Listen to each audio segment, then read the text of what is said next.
Hi, thanks for watching. Okay, so let's catch up. Okay, Sarah Boone just had her first hearing with her new retained counsel. This is James Owens. Okay, now in this hearing, it was clarified that Sarah Boone is not paying for this. Okay, James Owens is doing this pro bono. In my opinion, since I do work in criminal defense and I have been working in law for more than 20 years, okay, in my opinion, James Owens looks like a pretty solid, pretty reasonable attorney. Obviously, nobody can predict for sure if Sarah Boone will actually keep him, right? That, nobody can predict that. But I would say if I had to bet on it, I'd say he has a pretty good chance of carrying the ball at least, 50 yards or so. Okay, I'm not sure if they're going to get all the way to the end zone. Um, but what I wanted to address in this video is how seriously do I think James Owens himself, how seriously do I think he takes the so-called battered wife defense? Okay. The battered wife syndrome defense. Okay. And I'm going to try and answer this as honestly as I can. Okay. First thing I want to say, since I do work in the law, okay, there are different types of attorneys out there. Okay. There's different types. I divide them roughly between the believers and the cynics or the non-believers. Okay, there are some attorneys who do not really believe in what they argue. They argue it, and you would never be able to tell by listening. When you listen to them, it sounds like they believe what they're saying, but they're just doing their job. Okay, I think of that guy Jose Baez, the guy who defended what's her name, Casey Anthony. You know, let's if you had to bet money on whether he really believes in what he says, I think all of us know how we would bet, right? There are other attorneys out there who really believe in what they're saying and whatever their defense strategy. I don't understand that type of lawyer. So I'm just going to describe things from my experience, and I've worked on a lot of criminal defenses. Okay, and I work with other attorneys, so I've been around, and I think I know how a lot of attorneys think. Okay, so in this case, I'm not going to try and guess exactly how much Mr. Owens actually believes in the battered wife. Okay, but I think it's a pretty good argument. Okay, now why do I say that? Do I think 100% they're going to trial on the battered wife syndrome? I'm not sure. I can't really predict that, but here's what I do think. Okay, I think it's an intelligent move because it puts the state on the defensive, right? Because now the state is worried about all this new psychological stuff coming out, right? And the state now has to prepare that they're not going to try and argue something crazy. Like they're not going to try and argue that, it's not really a homicide. It's just a misunderstanding. They're just playing games. I think at this point they're putting forth a more serious defense, okay, which is that yes, Sarah Boone did something very dangerous. She acted badly, and she caused the death.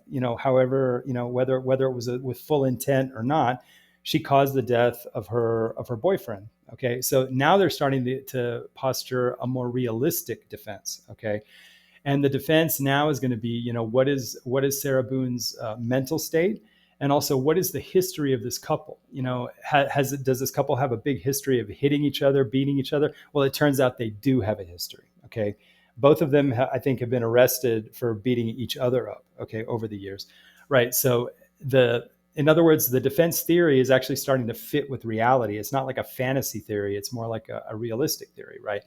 Um, okay, so do I really believe that Sarah Boone is a battered spouse? Technically, okay. I think all of us can tell just from the video, the suitcase video, the famous suitcase video. I think we can all tell that she doesn't appear to be a battered spouse. Okay, I think she appears to be really in a bad mood, and I think she appears that when somehow she gets to a certain stage when she's drunk, that somehow a switch can flip and some real evil can come out of her. I think that's what I see. Okay, I don't see the battered spouse. Now, maybe some psychologists can argue that maybe that's exactly what happens with a battered spouse. Okay, when the switch flips, you come off as evil, but the switch itself is because of the battered spouse. In other words, because I have this battered spouse psychosis, when that switch flips, I become a monster, but that's because I'm a battered spouse. Okay, well, that's kind of deep for me. I'm going to stay on the surface here, and I'm going to say, if I had to bet money, I don't really think that Sarah Boone is a battered spouse. I don't think so. Okay, but I still think it's a good strategy because it's a strategy that does at least fit the facts. Okay, it's a realistic. It's not necessarily true, but it is realistic. In other words, it's not a fantasy. It's not a fantasy defense. Okay, so that's the kind of advance from the defense that's going to put the state, I think, in a better position to offer, let's say, a manslaughter plea deal, right? I'm just putting it out there, okay? Um, and I guess if I was James Owens, I would not be afraid of going to trial, because even if I lose on the battered spouse, okay, I'm going to put so much doubt in the jury's mind, okay, even if they don't give me the battered spouse. Let's say the jury doesn't give me the battered spouse. I think there's still a pretty good chance the jury could back down to a lesser included of voluntary manslaughter, okay? So what I'm saying is, I think deep down inside, do I think that James Owens wants to do a plea deal? I think probably like any attorney, because I work in criminal defense, I think we're always open to a plea deal. Okay. But I think that if James Owens is going to take a plea deal, okay, I think he's going to want it to be no more than voluntary manslaughter. Okay. So if you think about it, by putting this battered wife chips on the table, it's like a poker player. He's putting a lot of realistic chips on the table because he wants to get something for himself. Okay.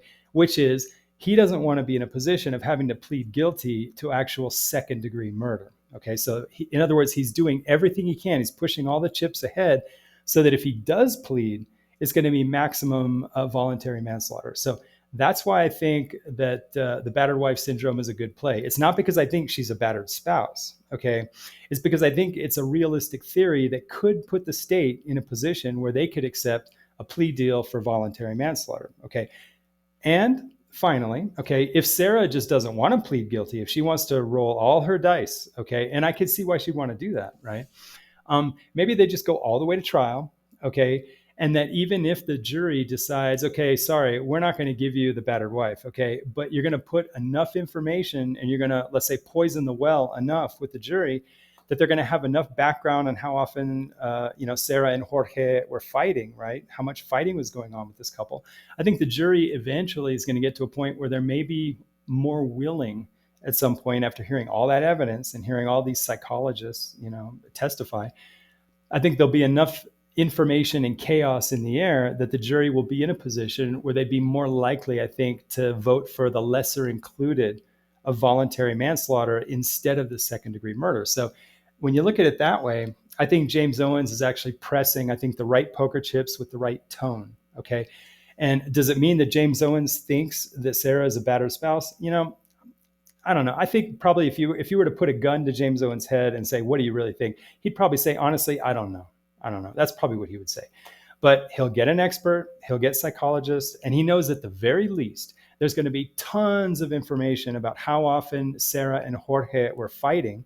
Okay, so at least the jury's going to hear all this information about how they abused each other. Okay, so at least it makes more and more realistic the possibility that Sarah Boone may have been to some degree, maybe traumatized by all the fighting and maybe conditioned by all the fighting, that maybe one day that switch went off when she was drunk and this like demon monster came out because the switch flipped and like the worst came out of Sarah, basically. And so, maybe there's a psychiatrist who could at least present, let's say, a plausible argument, right? And in the worst case, if the jury doesn't want to give them the battered spouse, well, maybe there's a good chance they'll get the involuntary manslaughter. Okay. And so, once you're in a position of involuntary manslaughter, I think she's looking at just time served. Okay.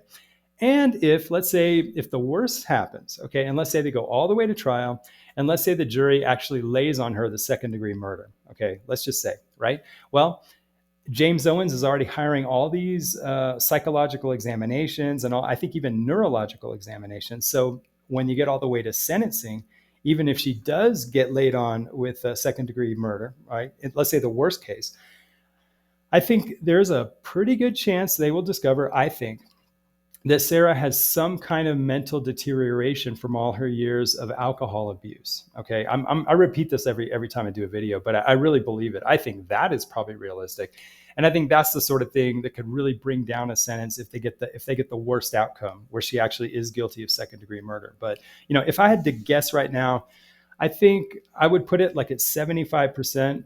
75% that they'll do a plea deal right before trial, and she'll plead to voluntary manslaughter. Okay, that would be my 75% prediction. Okay, she'll plead to voluntary manslaughter. Now, I could be wrong. She may be very proud person, and maybe her arrogance would maybe make it impossible for her to actually plead guilty. Who knows? Maybe James Owens will convince her is the best move. She may do like an Alfred plea where she pleads guilty, but she doesn't actually admit that she did wrong. She'll say, "I'm just pleading this, as a strategy." You're allowed to do that. You're allowed to plead guilty, but not admit that you actually did it, right? So anyway, my prediction is a 75% chance that she'll plead to voluntary manslaughter. Okay, that's my 75% prediction. I think the other 25 is she'll just go to trial and just try to kick ass. Kick ass. They'll try to win with the battered wife press. Like they'll press that as their defense strategy, and I think they're just hoping that will either maybe by a miracle they'll get a complete acquittal. But I think more likely what they're trying to do is just get the jury to go down to voluntary manslaughter. So I think that's the big gamble. But do I think it's possible that a jury could convict her of, let's say, second-degree murder? Well, I do think that's possible. But I think if I had to like put the balance on it, I'd say that's like a 30% chance. And I think the remainder of the chance is either like a plea deal to voluntary manslaughter, or maybe the jury will convict her of the lesser included of voluntary manslaughter. Now, finally, do I think the jury would just acquit her completely based on a battered spouse theory? Okay, I would say that's almost a 0% chance. I would be shocked if she was actually acquitted completely. So if I had to put like my big money on the outcome, I would say whether it's by jury or whether it's by a plea agreement, I think Sarah Boone's going to basically somehow she'll end up with a judgment that says that she's guilty of voluntary manslaughter. That's pretty much I would say my 75% prediction. Okay, so, and of course I could be wrong, because believe me, I work in criminal defense, and sometimes we'll file appeals that I think we're going to win and we lose. Sometimes we press a strategy with a client that doesn't work. So I could be wrong, but my prediction is 75%. I think we're looking at voluntary manslaughter. Okay, now for the very, very few people that are still watching, because I know people don't watch very much after like 10 minutes, but okay. I said in the last video, and I got criticized, that if I put a title that looks like a true crime, okay, then there's not going to be any politics, right? Okay, but if you look at the title of my last video, I said catching up. I said it's a catching up video, right? When I put catching up, that means at some point during the video, I'm going to talk about this channel and how I'm kind of trying to run the channel. Okay, so because I think I'm putting catching up on this one too. So at the very end here, if you want to shut off now, you can just click out. And I'm sure most people aren't even watching. Okay, but I do still want to think about the present political situation. Okay, there's a lot going on. And I do think there's a lot of connection to true crime. One of the things I think is really interesting we're seeing is the situation in Denver, in Aurora, Colorado, with the Venezuelan gang members. Okay, I just want to offer to you guys, I do live in South America, actually, and I am a personal witness to what's going on with Venezuelans, people coming out of Venezuela, and just the rash of criminality that comes out of Venezuela. I mean, it's just, I think a lot of the problem is that the borders don't get full information on the people coming out of Venezuela, because Venezuela doesn't share criminal histories of people who leave their country, right? So I just want to say, like, I'm not going to talk about it here at this moment, but I am thinking about maybe doing some videos specifically talking about the Venezuelan crisis and just kind of really describing, because everybody thinks I'm a Trump supporter. It's ridiculous. I have big issues with Donald Trump too. But really, just talking openly about why I think right now we have a very bad menu. Our menu selection is very bad for president right now, and I think that's really serious. I think we're in a real crisis. Whoever wins, we're going to have a crisis. One way or the other. The question is which is worse. Anyway, I'm not going to talk more about that. But if I ever put in a video catching up, it's because I am going to talk just a little bit, not too much, just a little bit about how I'm running the channel and what I'm thinking of putting out. Because you guys can put in the comments, hey, I don't want to see any of those videos. And even if everybody says they don't want to see them, I can still put the videos out, because this is just a hobby. I do this channel, this is just an amateur channel. So anyway, bottom line, I appreciate you guys watching, and thanks for watching. Talk to you later.